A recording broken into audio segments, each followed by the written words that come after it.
Hey everyone, Mitch coming in from the Commander's Core studio. Welcome to the show. Okay, so Chicago Fest is over. Chicago Magic Fest, whatever they're calling it these days. Command Fest Chicago, that's probably it. Regardless, we saw some early sneak peek previews from that, but also now apparently some things are getting leaked from that too, or not from that. There's a lot of chatter about where these cards are coming from.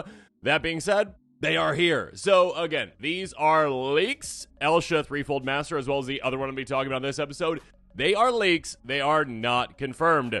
That being said, 99.9% of the time, leaks tend to be real, and these look incredibly real, so I'm assuming they're real. Let's jump into it, though. A 1-1 Jin Monk for 3 mana in Jeskai. Trample Prowess. So, again, casting non-creature spells. You pump it, +1/+1 till end turn. Whenever Elsha deals combat damage to a player, create that many 1/1 white monk creature tokens with Prowess. To me, this is kind of like a combination of One Punch Man, Shu Yun, and then also kind of Monastery Mentor in a way. It's really cool. Essentially, you're like, okay, get this out, swing, massive pump, hit someone, and then all of a sudden have an army again, create that many 1/1s with Prowess. So it's based on the amount of damage you deal, not just like, oh, you hit once, cool, you make one. No, it's like, oh, you hit for 10? Awesome, make 10 1/1s that, again, grow as this creature grows as well when you're casting those non-creature spells. So, yeah, you can have a massive army in not much time at all. There are a lot of low-to-the-ground spells that can pump a ton for this. And, yeah, you can do some really cool things. Yeah, Trample is a great way to get through. Of course, there's other ways to get through as well. Let's jump into a quick take on this one. The cards that I would be considering, again, this is a Precon commander.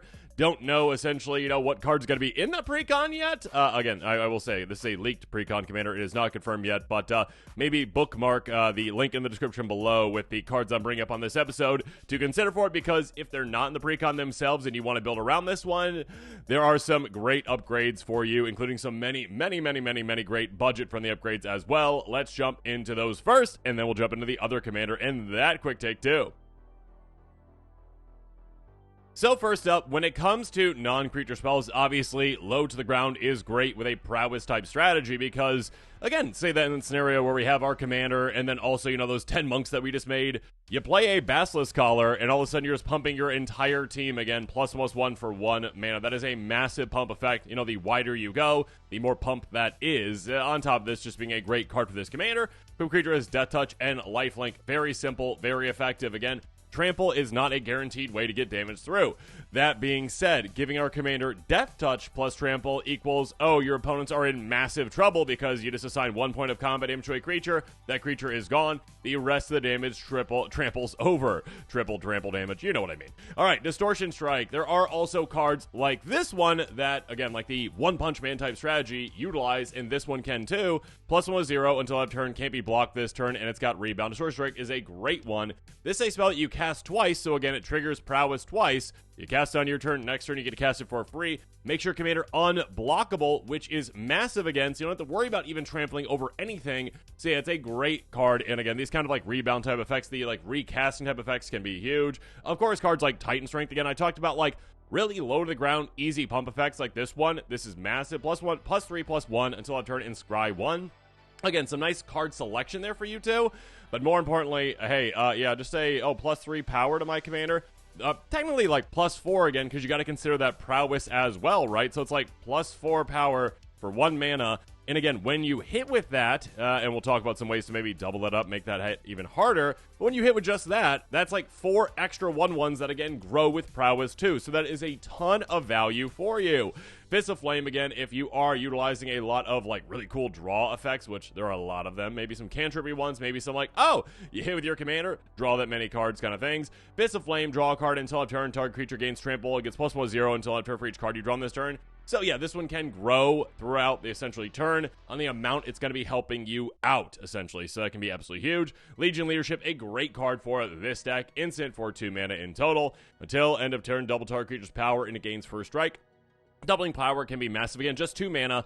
In that scenario, just for like Titan Strength, okay? Okay, I cast Titan Strength on my commander. Prowess triggers +1/+1, plus the 3 already get 5 power right then and there. Cast this, goes up to 6 on the prowess trigger, and then also going, oh, okay, 6 to 12. Yeah, that is a 2-shot KO commander already. Plus, again, if I just get through and hit an opponent with that, that's 12. So yeah, for casting 2 spells, I'm hitting for 12 and also making 12 prowessy monks.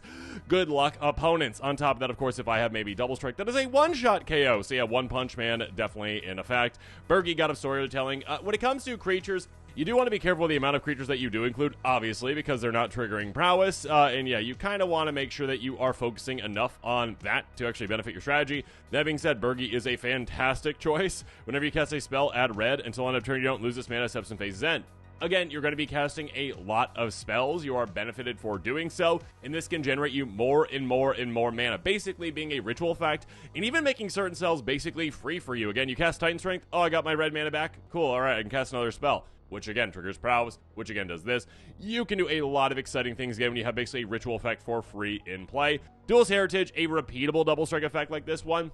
Again, yes, there are like Assault Strobe. It's a 1-mana card. Awesome. It's lower to the ground. Good. That being said, like a repeatable effect that gives double strike can be massive for a commander like this. It does trigger prowess once when you play it, actually. Enchantment for 3 mana. Whenever one or more creatures attack, you may have target attacking creature gain double strike until end of turn. This is a political card as well. Convince your opponents to swing elsewhere, because you're like, hey, swing at that player over there, I'll give it double strike. They're like, ooh, double strike. Yes, please, thank you. That being said, of course, with your commander, it's just, oh, okay, I hit twice as hard, make twice as many monks. What's not to love about that? Jeskai Ascendancy, a really weird kind of like everything has prowess kind of effect. Enchant for 3 mana in Jeskai. Whenever you cast a non-creature spell, creatures you control get +1 until turn, untap those creatures. Or cast a non-creature spell, you may draw a card if you discard a card. A very good card. In many ways, it's a combo card, but probably not for a strategy like this. That being said, again, it's basically like prowess plus like pseudo-vigilance in a way too. And also, again, like cantripping as well. Not cantripping, sorry. Looting more so is what I meant. But yeah, so there is card selection. There's an extra prowess effect, essentially. So again, pumping your team even further. Speaking of your team, though, Monastery Mentor. Yeah, I already kind of mentioned this, how this commander is like a combination of One Punch Man and Monastery Mentor. It's amazing. 2/2 human monk with prowess for 3 mana. When you cast a non-creature spell, you make a 1/1. So yeah, again, you already are incentivized to cast a bunch of non-creature spells. And now all of a sudden you're making even more 1/1 monks that have prowess. You can go wide super fast with this and your commander and other things as well. And again, just take advantage of all those spells that you are casting. Kaikar Wind's Fury, again, kind of like Bergie in a way. 3/3 Bird Wizard. Whenever you cast a non-creature spell, you make a 1/1 Spirit Creature Token with Flying. Sacrifice a Spirit, add red. This one, unlike Bergie, doesn't count every single one of your spells, but again, it counts the majority of your spells. Again, be careful with the amount of creatures that you're including in the deck. That being said, you could probably make room for a Kaikar. Again, another way to go even wider. Not with prowess, that's okay though, but it gives you mana advantage. Being able to sacrifice those spirits whenever you need to for extra mana, that is huge. In a similar way, Stormkiller Artist, again, like another one to consider, like, okay, if I just include a couple of creatures, that's okay. This is a very good one, obviously. 2/2 Dwarf Shaman, +1/0 for each artifact you control. Whenever you cast or copy an instant source spell, create treasure token. You're probably going to have a good amount of instant sorceries in the deck, obviously. So when you do so, you get free mana to save and utilize whenever you need to. And obviously, this can hit hard too. Finally, though, Whirlwind of Thought. Make sure you are keeping that hand well fed. I mean, there are ways to, I'll just kind of reset things, obviously. They're wheel type effects. You're like, okay, yeah, let's just reset things. I'm out of, cards in my hand. I'll just reset with a full wheel. This can more so just keep you filled throughout the game with a full hand. Enchantment for 4 mana. Whenever you cast a non-creature spell, draw a card. Yeah, once you get yourself set up with a commander like this, you can do some pretty gross things. Like, okay, casting spells, drawing cards, free mana, casting more spells, and maybe some extra combats in there for good measure. So yeah, this is a commander that can definitely be like a one-shot KO very easily, as well as one that can make you a massive army that can also just KO players too. It's quite interesting, quite fun. Again, like One Punch Man meets Monastery Mentor. I'm into it. Next up, though, the other leak, and again, not saying that these are definitely real, but I think 99.9% chance that they are real, so yeah, take everything I say with a grain of salt, but yeah, also maybe bookmark the tab of the cards I'm bringing up, too.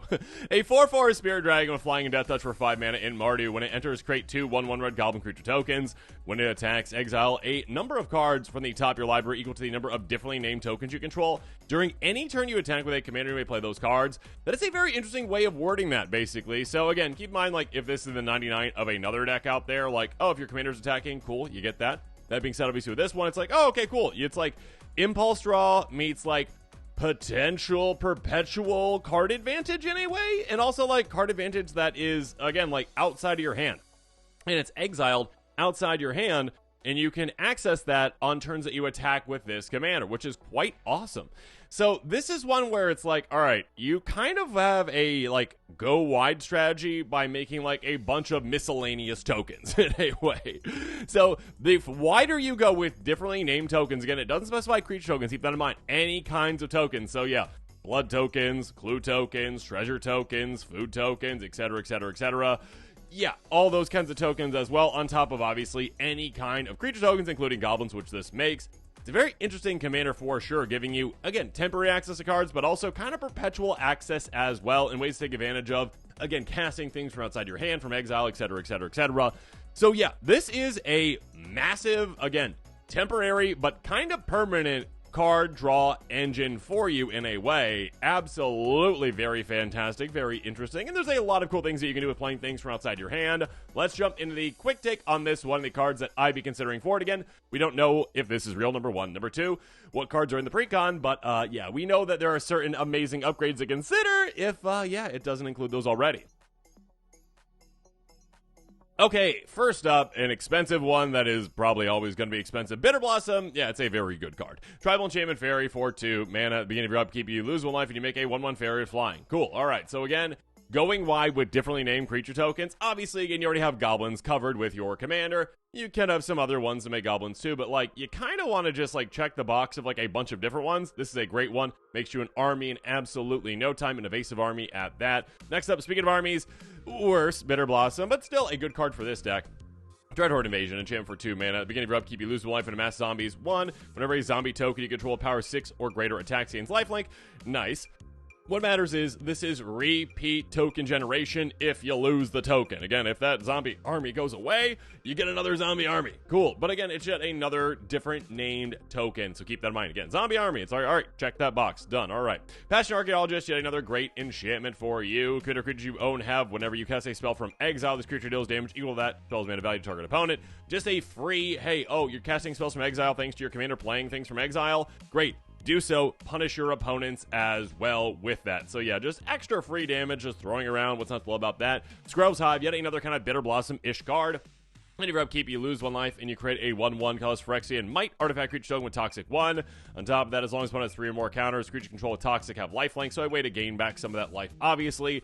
That being said, again, just check the box. All right, I've got a repeat token generator in play, so even if my opponents deal with the board, okay, cool. All right, you board wipe, next turn. All right, I get 3 more tokens that are differently named. I get my commander in play, I swing, and all of a sudden, I just get impulse draw, what for, or whatever it is again. So yeah, it's a way to say, you know what, I can rebuild incredibly quickly, and I get access to all those cards that I previously had access to as well. Counter Manufacturer, this is an amazing card. Obviously, if you create a clue, food, or treasure token, say create 1 of each, basically get this in play, you make any of those tokens, and all of a sudden you've got 3 of those. That is, all of a sudden now, every single time you attack with your commander, 3 impulse draw, instead of just 1 if you had just made 1 of those. Idling Resplendent Cathar. Power equal to number of creatures you control. That's going to be quite huge. Obviously, whenever you attack for each opponent, create a 1/1 white human creature token that's tapped that attacking that player or planeswalker they control. Yeah, obviously, some of those might not survive in combat, but some might, and all of a sudden you're making a ton of them. It's nice to put pressure on your opponents, number 1. Number 2, yeah, okay, all right, human creature token, check, got it, all right. Black Market Connections, it does a lot of things. I mean, this does a ton of things. It's so much value for you. Creature token, you lose 1 life. Draw a card, you lose 2 life. Make a 3/2 color shapeshifter creature token with Changeling. Yeah, you can choose any number of those, essentially. Cool. Pick and choose what you need. Do you need cards? Do you need treasures? Cool. Do you need shapeshifters? I mean, this just on its own is making you 2 tokens, so do keep that in mind that you are impulse draw 2 from this. Next up, Ishin. Yeah, that's great for this commander. If a creature attacking causes a triggered ability permanent you control to trigger, the ability triggers additional time. That is absolutely massive, being able to say, oh, okay, cool. All right, I swing. Oh, impulse draw twice. Yay, awesome. So again, if it was going to be, let's say, 5 different named things in play, cool, that's 5. 10, you're going to be just speeding through your deck in absolutely no time, getting so many different cards. Because of that, too, some cost reducers can help you out. You're going to have a lot of spells to cast. Oketra's Monument can help you out with white creature spells. Cost 1 less to cast. On top of that, whenever you cast a creature spell, make a 1/1 warrior. So again, check, got the warrior card. Awesome. Not that you can't, like, double up on certain ones, but yeah, it's a good idea to go incredibly wide. I mean, even a Theomancer, again, is another example of, like, okay, cool, I make a 1/1 snake. There's not a lot of things that make 1/1 snakes. So all of a sudden you're like, okay, cool, I've got a snake token. Awesome. Differently named. Cool. Oh, and at the beginning of each upkeep, if someone, took it out, I get another one, and they have Death Touch. That's quite nice. Pawn of Ulamog again. Eldrazi Scions and Eldrazi Spawns can help us out. This one makes spawns. Whenever it or other non-token creature control dies, you get a 0/1 Eldrazi Spawn you can sacrifice for mana. So again, mana generation for you, but also just a differently named token too. Rosy Cotton, this would help us out by making a food token first of all when it ETBs. That being said, whenever you're making any tokens, you get a counter on target creature other than Rosy. So, yeah, your commander most likely, which is going to be hitting incredibly hard with this in play. Probably, again, a 3-shot at the very least, 2-shot most likely, and maybe even a 1-shot KO at some point. Even a mana rock like this one can help you out. Skyclave Relic, you kick it, indestructible, enters the battlefield. If it was kicked, you make 2 tap tokens that are copies of it, and it adds 1 mana of any color. So it's a very flexible mana rock, either at 3 or at 6 mana, essentially, making you 3 of them, tapping for half that much. It's a great card, and again, just another way to say, oh, okay, check the box, differently named token, why not? Wild Magic Sorcerer, yeah, again, talked about how you can get extra value from exile. Why not? Why not just include cards like this where it's like, oh, okay, I'm already going to be casting things from exile anyways. Okay, cool. The first spell I cast from exile, each turn has Cascade. So free additional value again. Each turn, again, first spell you cast from exile, each turn, not just your own, so instants will help you out in your opponent's turns as well. Ogre Slumlord, again, just take advantage of miscellaneous creatures dying. Why not? Another non-token creature dies, you may create a 1/1 black rat creature token, rats control Death Touch. Yeah, check the box for rats. There you go. Everyone wants to check the box for rats, right? Anyways, but basically, again, you're kind of playing like Tribalist Tribal kind of in a way where you're like, okay, just get a bunch of different ways to make a bunch of different kinds of tokens, and all of a sudden, I get absurd amounts of value from my commander. Keeper Secret's yet another way to, again, like kind of like the Prosper kind of strategy. We're like, okay, get all the things that benefit me for not doing the normal casting things. Keeper Secret says, 6/4, first strike, haste. Whenever you cast a spell from anywhere other than your hand, it deals damage, you let spells mana value target opponent. Again, yet another way to, like Passion Archaeologist, like, okay, like, cool, 3 extra damage for no reason. Nowfish Knee, 4/6 Beast Daemon. When you cast a spell from exile, copy it. Choose your targets for the copy. If it's a permanent spell, the copy gains haste, and at the beginning of the end step, sacrifices permanent. Yeah, just free, again, extra value, copying things for free. And again, if it is a permanent, you get a token copy of it temporarily. But again, that token, if you're casting it like first phase, then going to combat, and then attacking, you're like, oh, okay, first phase, all right, cool, all right, yeah, cool, I get extra token copies that are, counting toward getting more things into exile, which then I can cast more of, so that's just great. Finally, though, of course, yeah, extra combats, kind of like with the new Elsha, yeah, extra combats are great, they're probably going to get more expensive. One of the most budget-friendly ones is Response Resurgence. Resurgence, the side we care about. Creatures you control gain first strike, vigilance left turn up this main phase, so combat phase, switch main phase. Basically, you get an extra combat, you swing again. Great, get extra value on that attack trigger. And you got Ishin plus this, that's like 4 times the value. Absolutely absurd. It's a very cool design commander. Again, it is, all right, you know what? Let's just go wide with a bunch of differently named things and get a ton of value off of that and play things from exile and get value from that too. Why not? Again, at the end of the day, I want to urge you to please, please, please take everything I say with a grain of salt on this episode, because these are not officially confirmed. At least I've not seen that they've been officially confirmed yet. When an Elder Dragon, I think it was Bator, not Elder Dragon, Spirit Dragon, over the weekend was spoiled, it was then also confirmed on the same day, so we very well might see these also confirmed at some point. Typically, Wizards doesn't do that, but they very well might with these most recent leaks. There might be even more leaks coming up, because again, if someone has like access to the precons and is showing off some of these cards, they probably have access to more cards from the precons, one would assume. But yeah, Elsha, a very cool commander. Again, kind of like Monastery Mentor meets Shu Yun in a way, which is pretty cool. One Punch Man.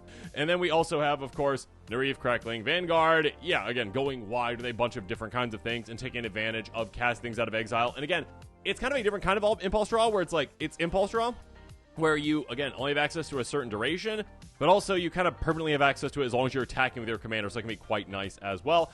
So yeah, some haste enablers can be great too to consider as well for this one. So you're like, oh, okay, get it down, attack, oh, get access, awesome, good for me, yay! Yeah, a lot of fun. Again, if you're interested in these cards, take a look at that card listing in the description below. But again, just bookmark that for now instead of picking up cards, because you don't know, again, if these are real, and if some of these cards are already going to be in the precons. You don't know! And with that, this episode is coming to a close. As always, comment below with your thoughts on it. And of course, as always, thanks again, and have a good one.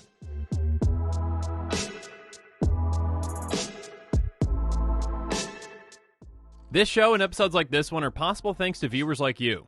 If you're looking for an easy way to help support this show, make sure that you like, share, and subscribe. Also, hit that bell notification icon so you don't miss any new episodes. You can also go check out our playmats and other merchandise at thecommandersquarters.com. Another easy way to support this show is with our TCG Player affiliate links. So whether you're buying a deck or individual cards, you can use this general link right here or one in the description. And the final way that you can support this show is by supporting us directly by becoming a patron. There are many benefits to being a patron, and I truly couldn't do this without all of their support.